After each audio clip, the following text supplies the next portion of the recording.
are Guidehouse. We work side by side with our commercial and public sector clients to address their most important challenges by advancing strategic thinking and building trust in society. We are the leading consulting firm serving defense, energy, sustainability and infrastructure, financial services, healthcare, life sciences, national security, along with federal, state, and local government agencies. Guidehouse combines leading expertise to deliver world-class capabilities in management, technology, and risk consulting. The future of consulting lives here.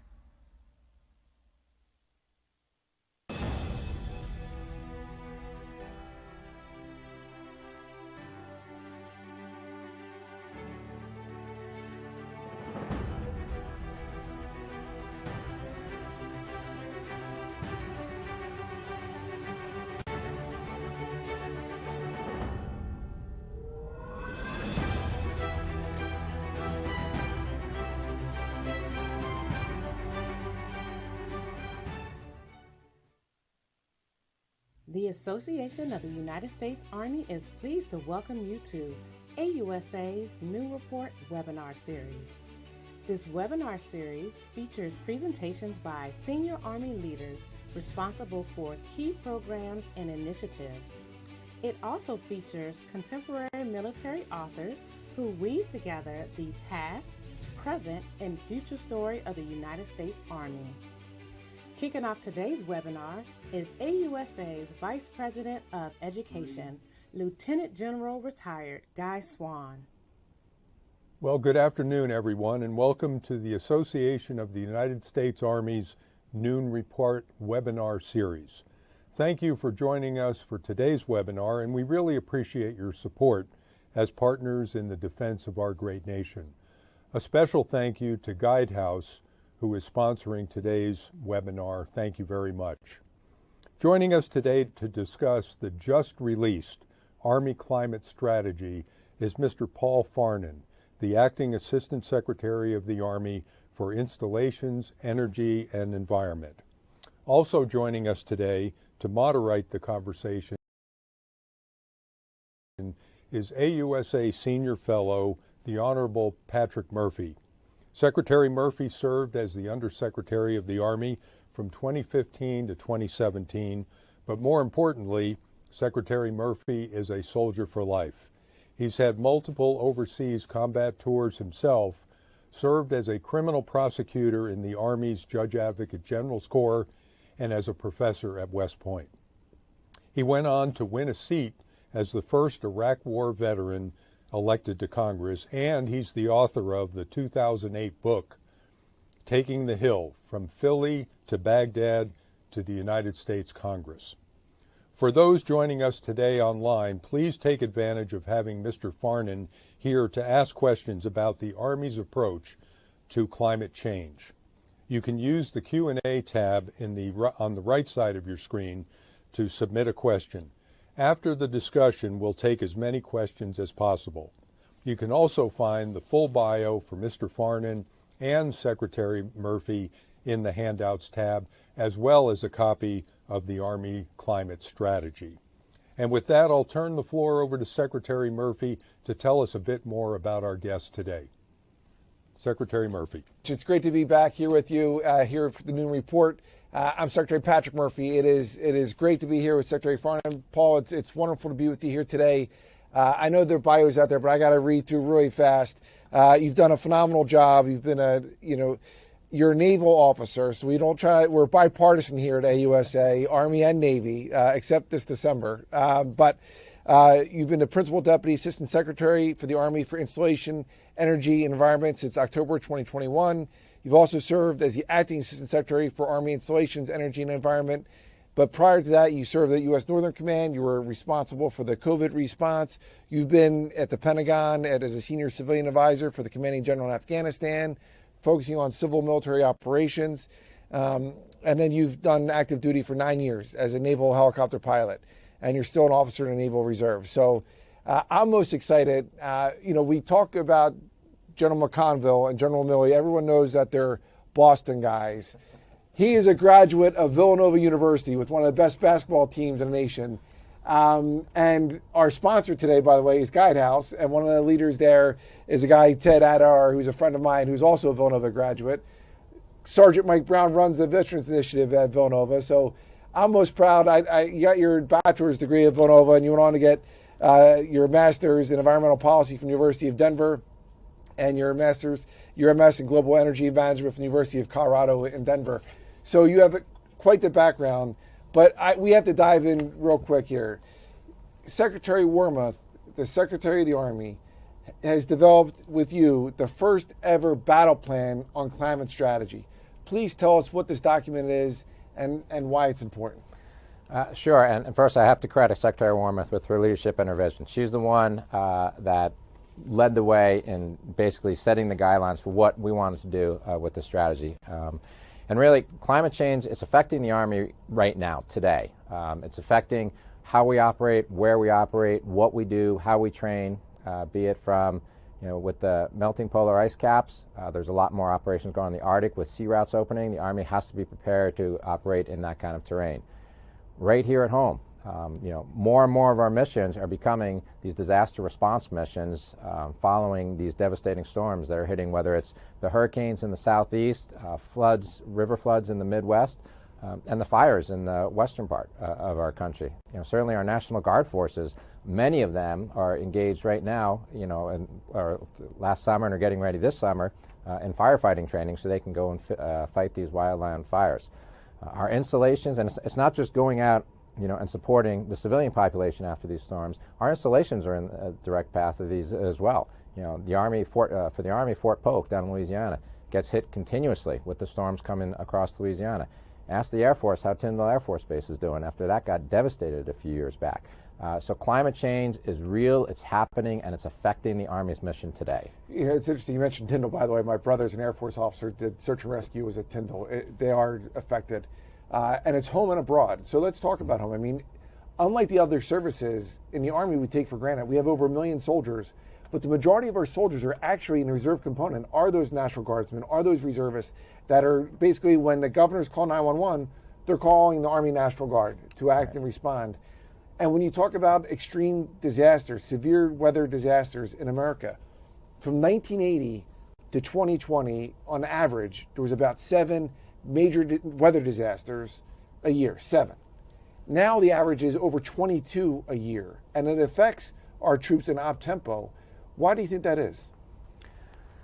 Well, as the storms hit, we have aging infrastructure, whether it's the utilities or the building themselves, the floods, the winds, the storms, they are actually, they're imperiling the safety of our service members and the installations that we live in.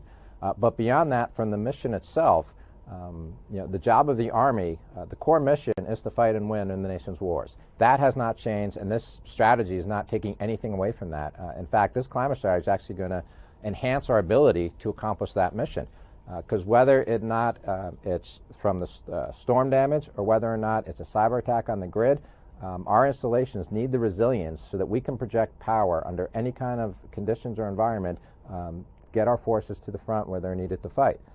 And the steps that we're taking and that we've laid out in this climate strategy is going to increase the resilience, and it's going to increase our capabilities to project these forces, whether or not we're dealing with natural disaster or a man-made attack here at home.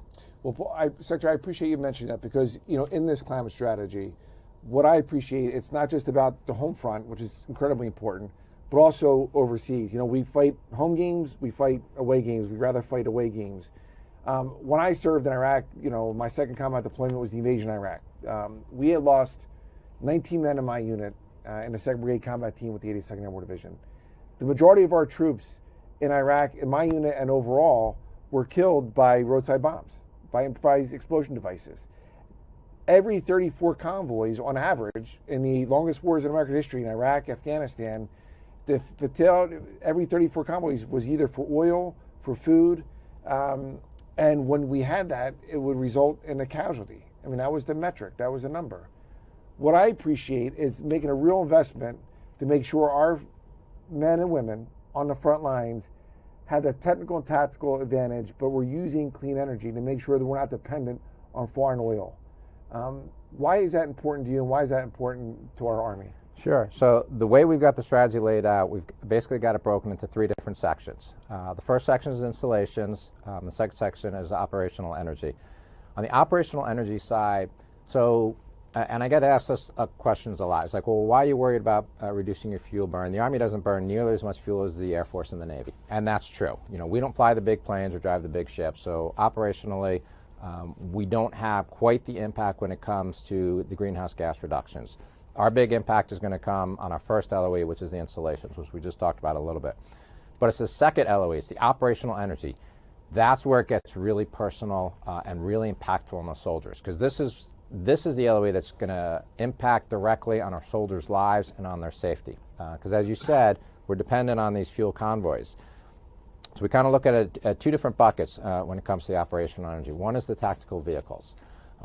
If we can increase the range of our tactical vehicles by increasing their fuel efficiency, and we're already seeing this with some of the electrification we're doing, if we can increase the range by 20%, okay, that's further that our vehicles can operate. It's less time they have to come off station to refuel, so it's longer they can operate.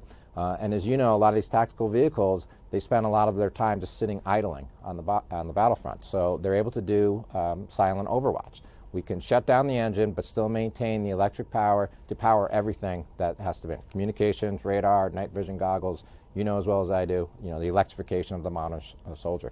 But by turning off the engine, the acoustic signature drops, the heat signature drops, our soldiers are safer. So there's 2 ways right now, increasing the soldiers' capability in the fight and increasing their protection. And then we've also got the contingency bases. Any base that we put out in these austere environments, all of the power comes from diesel generators. And so as you know, that means diesel convoys coming to supply the fuel.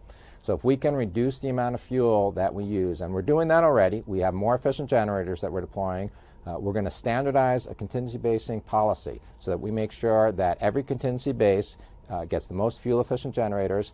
We tie them together with a microgrid so the generators actually run the way they're supposed to at 100% efficiency rather than multiple generators at 30% efficiency, thereby reducing the fuel load. We can tie them together with battery storage, and the battery technology is getting better and better every single year. Again, that will reduce the amount of runtime on the generators. There's also portable renewables. If we can roll out, a container-sized solar panel, again, and especially in some of these environments, there's a lot of sunshine, reduce time that the generator is run. We've also got software that will give you the optimal layout of these installations, and the shelters and the buildings, the containers themselves, they're becoming more and more efficient with shades and just the radiation values. So if we package all that together, we can significantly reduce the amount of fuel these contingency bases use. And if we can cut our fuel use at these contingency bases in half, if we can cut in half those convoys, please show me a soldier that will not be thrilled with having to go outside the wire half as often to protect these fuel convoys. Yeah, no doubt. And what I appreciate, it's aligning on our national strategy. You look at, we all know, and this isn't partisan, we all know we have to start making things in America again. We got to manufacture things. So when you have the Department of Defense, and the largest branch is the Army, granted we don't have the fighter jets and the massive things that take a lot of fossil fuels, but our vehicles do and others. But by having the largest branch align with the national strategy, they're making sure that we're using batteries, that we're using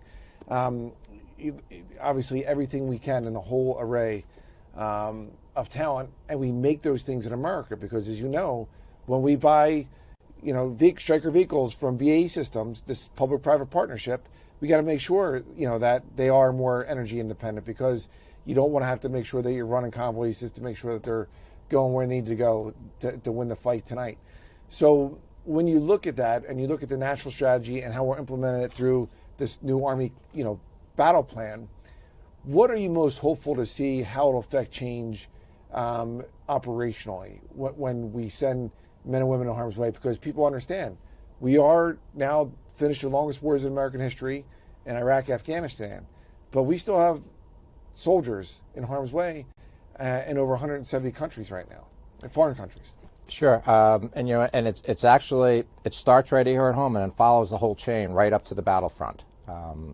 We mentioned the power projection capabilities. We need to be able to project power from our installations. That's where the fight starts. We have soldiers here. We've never in our history fought a war where we've had a contested homeland. We've always been able to get the forces, forts to the ports, we call it, never a problem.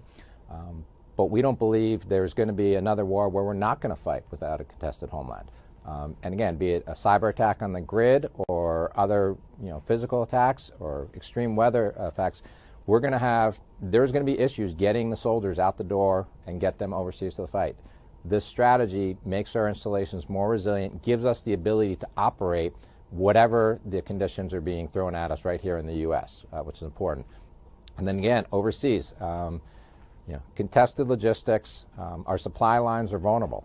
They've got to cross two really big oceans. And when you're talking about the Pacific, as a Navy guy, I can tell you that's a really big ocean. And those are long supply lines to have to guard. And they're vulnerable every step of the way. So the less we're dependent on fuel convoys, the more we can reduce that. There are a couple things. One, it reduces the targets for the enemy to hit.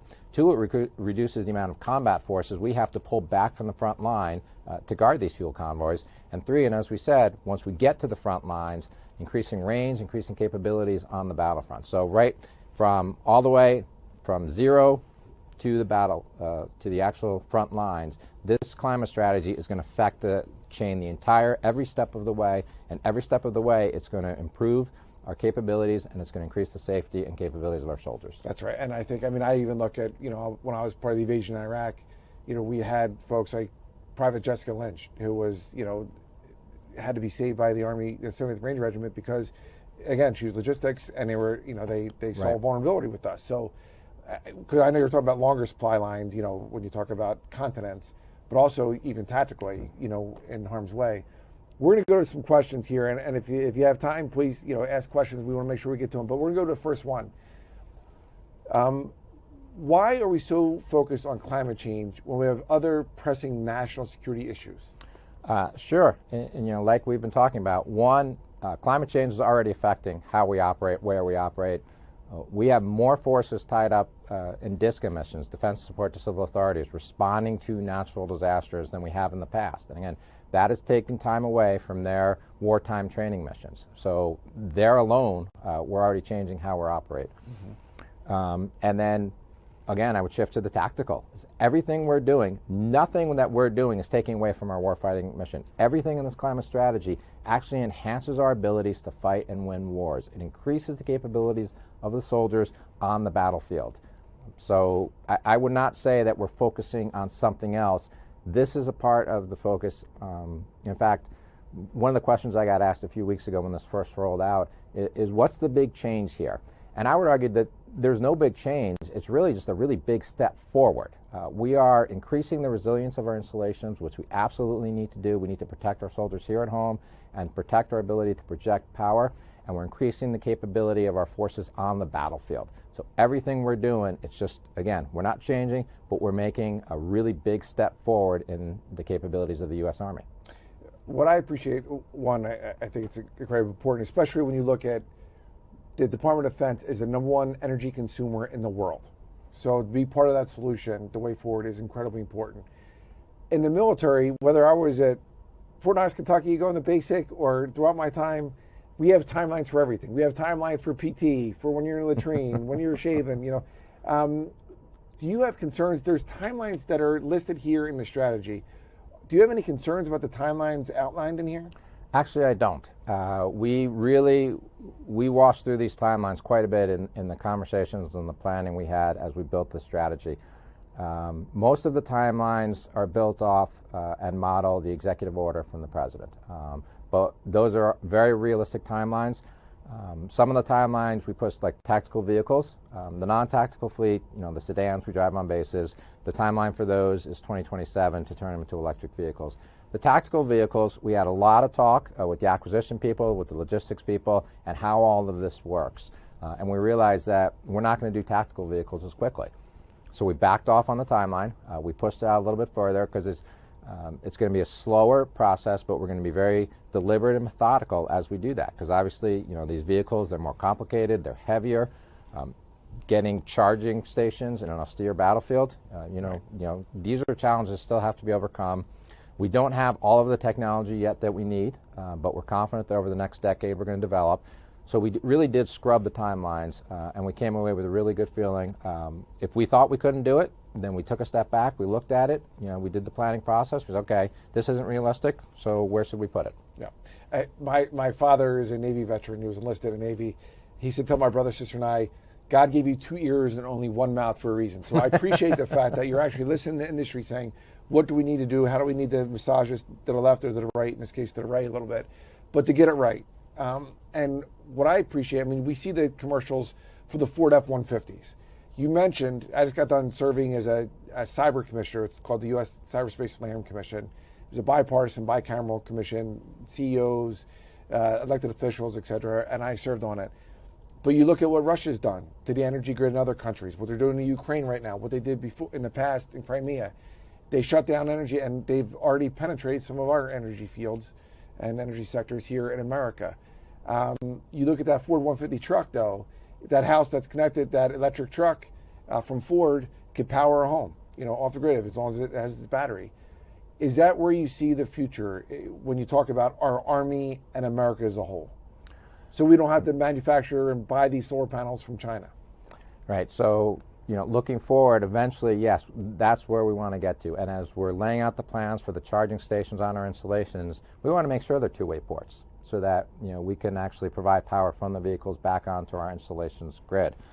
And one of the things, that's actually one of the questions we get is, well, if you're looking for resilience, if you have an electric car, you're not going to be able to charge it when the grid goes down. And that's true. However, one, as we build the energy resilience on the base and we have renewable generation on the base, we'll actually be able to power our operations on the base even when the grid goes down. But I'd also like to remind people that if the grid goes down, there's no electricity, you can't pump gasoline. You're from the Northeast. You remember Hurricane Sandy. Right. All of the gas stations were closed because you can't power it. So the gas stations on base are going to be dead. We're not going to be able to bring diesel or gasoline from off base. So there's going to be that issue. But now if we've got all these vehicles that are already charged, because we're going to have them charged up, and we can actually, in an emergency situation, if we can start plugging them in and extending our mission critical systems and the power supply to them, that's again an increase to our resiliency. Yeah, and it's not just Hurricane Sandy that you mentioned. I also remember just a couple of years ago the Colonial Pipeline, which was Russian actors that shut down the pipeline here in the Northeast, in the eastern seaboard across America. Is it okay? You have time for a couple more questions? Can we go there? Absolutely. Terrific. We're going to Roger J. Roger J. asked, will funding be allocated to meet climate strategy goals? So that's always one of the questions is funding. What I can tell you, we're hoping the FY22 appropriations does get passed and signed here within the next month. There is money available to the tune of about $450 million if we can pass, if we get that appropriations passed. We'll be looking into the future years on how we're going to do it, how we're going to program for that. But we're looking beyond that. We're not just looking for appropriated funds because we realize there's other opportunities out there. And like everybody else, we're stewards of the taxpayer dollars and we have to be wise in the use. There are third-party financing opportunities that we're taking advantage of. We are working with energy service provider companies where they come in, they invest in efficiency measures on our installations, and their payback is the savings from our utility bills. So over the course of 20 to 25 years, we pay them back, so we get more efficient, more modern buildings on our bases at no cost to ourselves. There's also opportunities where we can work with the local utility or energy provider. We can lease part of our land. They can come in, they build a solar panel on our land. Day-to-day operations, that solar panel just powers the grid. So it's powering the base, because we get our power from the grid. It's powering the local community, which we are a part of. So it's kind of a win-win. We've added clean energy at no cost to ourselves. But part of the agreement is if there's a contingency, if something's happening, if the grid goes down, then the base gets the first right of refusal for that power so we can power our mission-critical systems. So we are looking across the board at all possible avenues for funding. And I'd also say that a lot of what we're doing isn't necessarily going to be packaged as climate, under climate and the funding mechanisms, because a lot of what we're doing is actually increasing the technology, increasing the capabilities of our forces, giving us better platforms, and modernizing our installations. Well, I think it's unique. When I did serve, after the Army in Congress, I was on the authorization side where I was in the Armed Services Committee authorizing the bill, but then I became an appropriator where, show me the money. And I appreciate that you guys aren't just saying, hey, government taxpayers, give me the money. You're saying, hey, let's have a partnership, these public-private partnerships, at the installation level and elsewhere to make sure that you're becoming more resilient if something bad happens. Yeah, and it is, look, we realize this is a really big problem. The Army is not going to solve the climate change problem. This is a national problem. This is an international problem. We need to work with our partners, whether it's developing more advanced combat systems where we work with industries, working with local utilities on better solutions to power our installations. We're going to work with everybody. We're going to work with the other services. We're going to work with other government agencies. Whoever is willing to work with us, we will talk with. That's great. All right, we're going to go to Teresa D. Teresa D. asked the question, Mr. Secretary, how does the Army plan to include, engage, incentivize industry contractors to include sustainability during the acquisition process? So we have been working with the acquisition side of the House, with my counterpart in the Secretariat, as well as the G4 staff, the logistics, and how we're going to do this. There are already some requirements built into the acquisition regs, some key performance parameters. We're working with them, and we're working with the bigger Pentagon and the Department of Defense to figure out, make sure that these rules and regulations, one, are being interpreted correctly, and two, where we need to make changes. What do we need to rewrite to ensure that these things are actually put down onto paper so that they become part of the process? Yeah. I know we had a conversation beforehand. I appreciate it, Mr. Secretary, when you said we're focused on how this is going to affect our troops and their families. How will this doctrine and leader development, how will it be influenced, the leader development strategy, with this new climate strategy? Sure. And again, so the third, I mentioned earlier, we broke this into three parts. The third part is this training and education. We've had extensive conversations with TRADOC, Training and Doctrine Command, how we're going to do this. Where can we insert courses, at what levels, and with who? There's going to be insertions into the curriculum at West Point to train the officer corps coming out in basic training. AMC, Army Material Command, which basically runs all the installations, they've got a Climate 101 course. So our installation managers can actually go and understand the effects of the changing climate on the installations and how they need to respond, how they need to plan and lay things out, where the flood zones are, the winds, the other storms that are going to affect it. What can they do to protect the actual installations? And we're going to, like I said, we're going to work with TRADOC to figure out where in the course of the soldiers' careers is the best place to insert this training and in what form that should take. And what are you seeing from those results? I mean, I taught at West Point. I was on the board there. I got my commission through ROTC, but how has the response been? In those classrooms, in the installations, in those units. So I'll preface it with we're at the very beginning. We're just laying this out. There are some courses already out there, and the uptake has been pretty good from my understanding. Certainly the installation managers, the people in the public works departments of the installations, they're seeing this every day. They're dealing with the flooding. They're dealing with the storm damage. They need to understand how to accommodate for that. And we've gotten several hundred of them in this 101 course.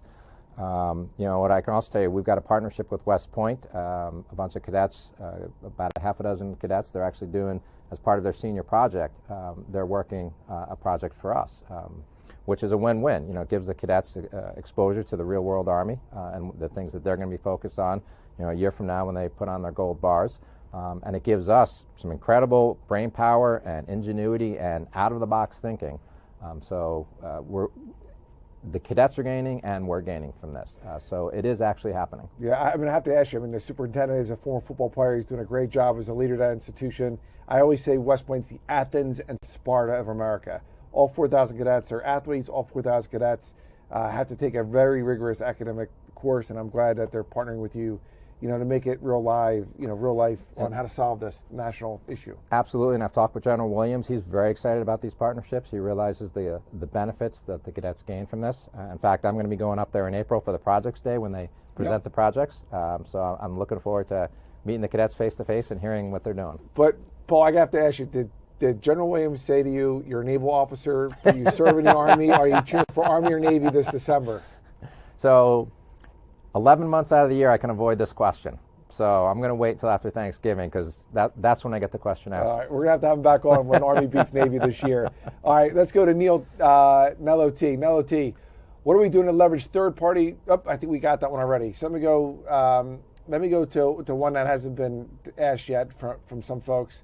Let me go to, All right, how about if I just go to myself real quick before, because we're pulling some other questions out, because I want to make sure I get to all the questions. He's been gracious enough to sit with us during lunchtime here. How do you see it when you look at the installations? You know, I was just at MacDill Air Force Base the other day, home of Special Operations Command. General Clark is doing a phenomenal job down there. But when you look at places like MacDill Air Force Base outside of Tampa, you already mentioned, obviously, Fort Polk, Tyndall, Louisiana, Tyndall Air Force Base.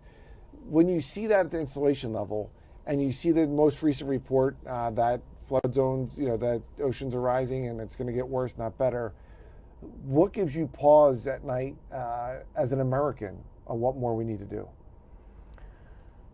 Really, my biggest concern is the installation, or the resilience of the installations, and the ability for them to continue to operate, whether or not they're struck by a Category 5 hurricane, or whether or not there's a cyber attack and it brings the grid down or some other system down.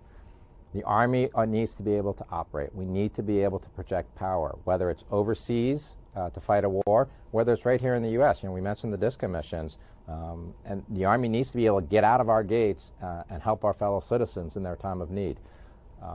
If we aren't ready for that, if we can't power our own installations, and if we can't organize ourselves to get ourselves out, then we're failing in our mission. So our goal is to make sure that our installations can still operate to be able to perform our mission. Yeah. Well, I think a critical first step was obviously putting it down on paper, letting people know what our strategy is as a team and how we have to execute on that strategy with timelines. I'm going to go now well, let me just ask this from someone out there. Is the Army concerned about the scarcity and supply chain security impacting the climate strategy? So, yes, that is going to be a concern. Obviously, we're going to be under the same constraints as every industry in this country. It's the supply chain, it's the technology. This is a developing strategy. This is going to play out over the course of the next decade. This isn't going to happen in just a few months.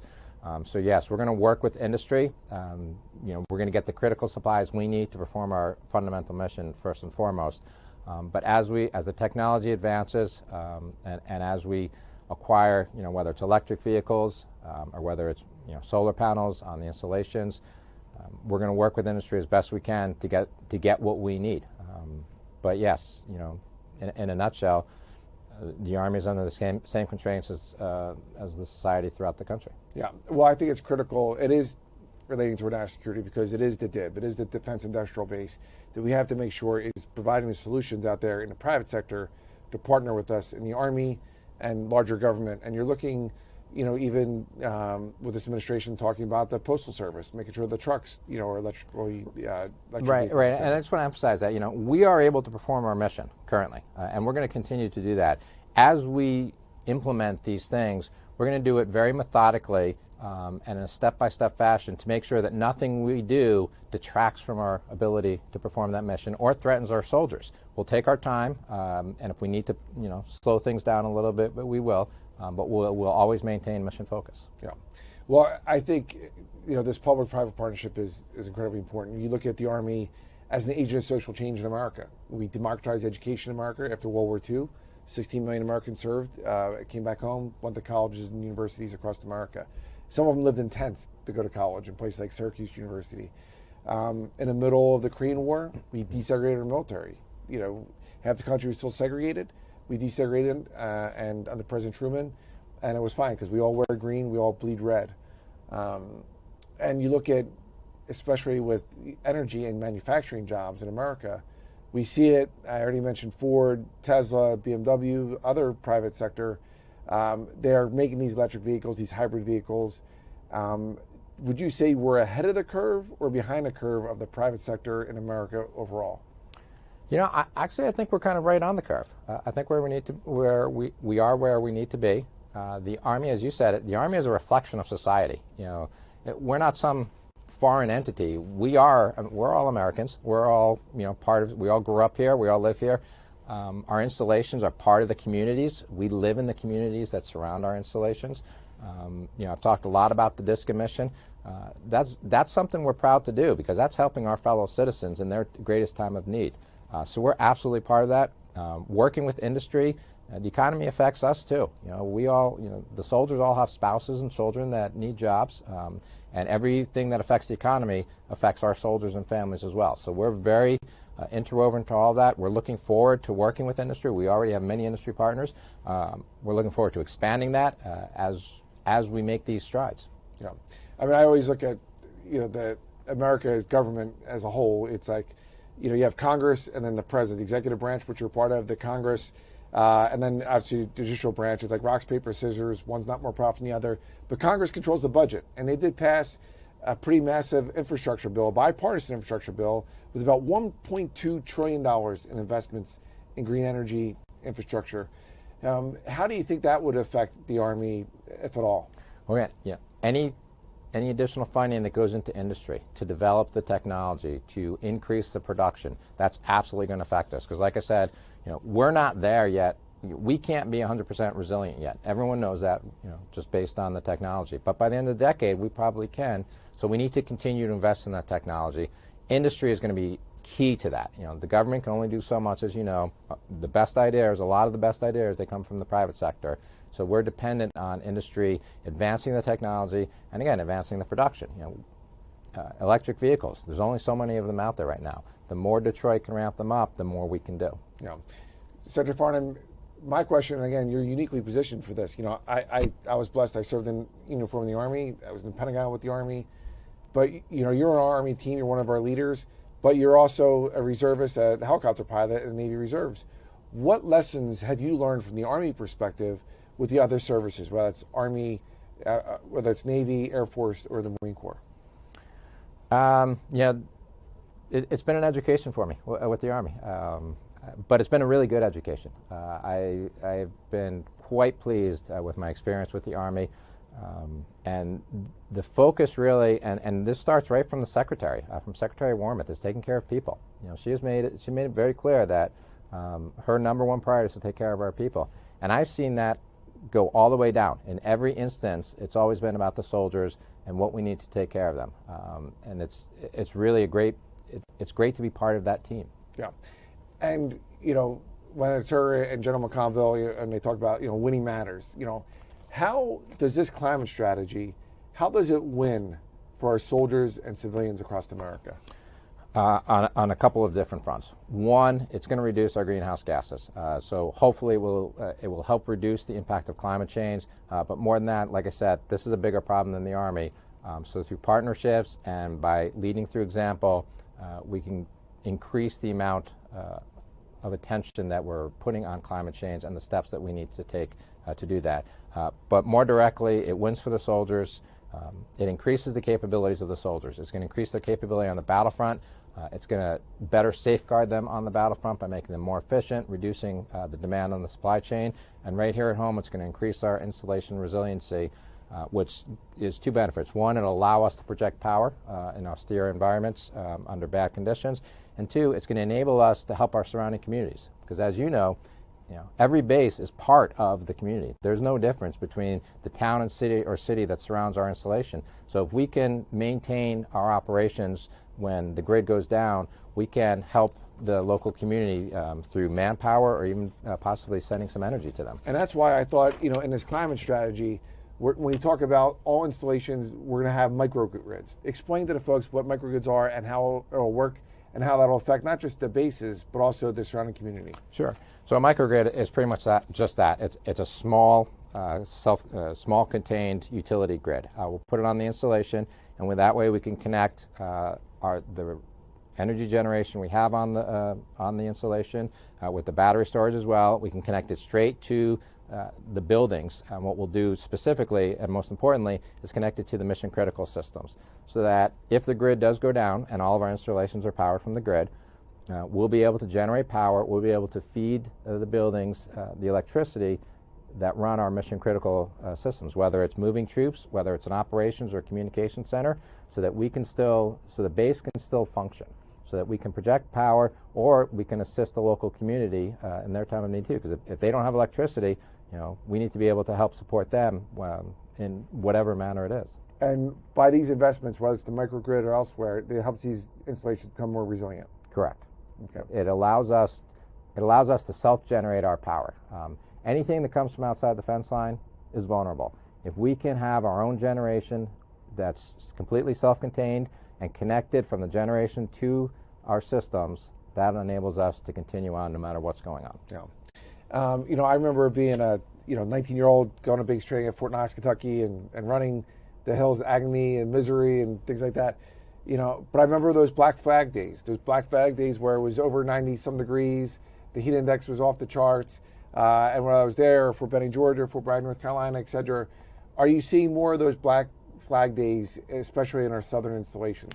Absolutely, and that's a problem that we need to. How are we going to train in those kind of conditions? And even more, and if you look in the strategy, there's actually a picture of the field of Fort Hunter Liggett, and it's kind of orangey. And you think, well, someone took it out of focus or the computer screwed up. It's like, no, that's actually what it looked like because of the fires. Can you imagine having to PT and run up a big hill with that smoke and ash in the air? No. That would be I'd rather not. That'd be misery and agony, the two hills that I ran at Fort Knox, Kentucky, that's for sure. So, all right, let me go to Nico P here. Nico P asked, the goal to install microgrids in all Army installations is notable. Do you think the market is there right now to install microgrids at every installation, or is there a need for more innovation? That's a great question. Thanks, it is a great question, and it's probably a combination. Certainly the technology is there because we've got microgrids out there already. So the technology is there. However, our goal, I think, was 2035 for microgrids at every installation. As we go through the next decade, the technology is going to increase. It's going to make it more efficient. It's going to make it less expensive. It's going to be able to pair more readily with renewable generations and batteries and enable the two-way charging for the electric vehicles. So the answer is yes, we can do it now, and we're already moving out. But yes, as the technology improves, we'll be able to do it even better. Interesting. All right, we're going to go to Yamal H. Yamal H asked, how will the investments and modernization actions to respond to climate threats benefit our soldiers and civilians? We talked about that in the Winning Matters part of it, but how do you think it's going to benefit our soldiers and civilians? Again, so the Army is going, the Secretary keys on modernizing the force. It's my belief modernized installations enable a modernized force. Our installations are where our soldiers work and train. It's where our soldiers live with their families. And all of our installations, they were built a long time ago. So we've got to continuously update them, rebuild the infrastructure, the technology, make them safer, more secure, more resilient, and able to operate under any conditions. The more resilient, the more modern our installations are, the safer our soldiers are, the more effective they are, and the better they're able to live, the better quality of life they can have with their families. Yeah, I mean, it is no doubt it's a three-legged stool, right? So it's modernization, it's readiness, and it's end strength as far as the three things you have to maneuver. You're talking about modernization. It does tie in, obviously, to readiness as well. You got to be ready to fight tonight. How does this climate strategy affect our local communities? When you have installations out there where you just mentioned, we're modernizing them, we're trying to get microgrids, you're trying to get them online, some faster than the others. But how is it going to affect the local? I mean, it kind of goes to Tad Davis's question out there. How does it affect the local resiliency in the local communities that are outside those installations as well? Sure. So, like I said, every installation is part of the community. It's where the soldiers and their families. It's where they live. It's where they shop. It's where they socialize. You can't separate a community from its installation. So we need to be able to work with the local community. If the grid goes down, certainly we want to be able to power our mission critical systems. But maybe it's possible we can make agreements with the local utilities and the local cities, as we're building out these microgrids, and we get enough energy generation to power our mission critical systems. Okay, well now can we start feeding some of this energy out into the community? Can we give you enough to power the hospitals, the police stations, and the firehouses, whatever the city's critical needs are? Because again, we live in these communities. I might be at work on the installation, but my spouse or children, they're out in that town. And the soldier can't focus. We can't expect a soldier to focus 100% on their mission if they're worried about their spouse and children out in in a cold, dark house. Yeah. If any recollection, I know when I served in the Army, the U.S. Commission on Cyberspace and Security, when we had this Solarium Commission and I saw what Russia's doing to other energy grids, I made sure on a personal level we had electric grids, solar panels on my house with a battery attached to it, so that if the grid goes down in the Northeast, my two kids, Maggie, Murphy, Jack, would be safe. Yep. What are your final thoughts, questions, advice do you have for folks out there? I'll go back to the point where this climate strategy is a big step forward in the Army's capabilities. Our mission to fight and win the wars is not changing. That's not going to change. And what this climate strategy is going to enable us to better accomplish that mission. We're going to increase the resiliency and the modernization of our installations, which will enable us to project power under any conditions. And as we talked about, it's going to increase the quality of life of our soldiers and their families, because this is where they live and work, and the better the installations, the safer they are, the more modern they are, the better it is for our soldiers and their families. And take it straight from zero to the actual battlefront all across the way. When they get to the battlefront, it's going to increase their capabilities. It's going to make them more tactically proficient. It's going to reduce their threat, whether it's supply lines or increased targeting. So everything we're doing in this climate strategy, it's good for the country because it's going to address the climate issue, which we all need to address, and it's also going to increase the capabilities of the Army.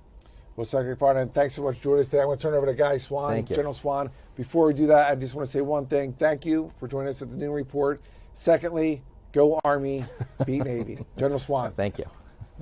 Well, thank you, gentlemen. What a great discussion. And, regardless of how we've gotten here in terms of climate change, there's no mistake that the Army operates in the natural environment and has to be ready to operate no matter what comes our way. So having a climate strategy is a good first step. Certainly a lot more work to do in that area. But gentlemen, thank you. And thank you to Guidehouse for being our sponsor for today's Noon Report webinar. Before we depart, I want to bring you up to speed on some upcoming events here at AUSA. On the 8th of March, we will host the AUSA Coffee Series featuring Army Chief of Staff General Jim McConville, and that'll occur at the National Museum of the U.S. Army at Fort Belvoir. That'll be sponsored by our friends at BAE Systems. On the 5th of April, we'll host a Noon Report with Dr. James Hellis, the director of the Army Resilience Directorate. That ought to be a very interesting event. And then on the 20th of April, we'll host another Noon Report on U.S. Army Central.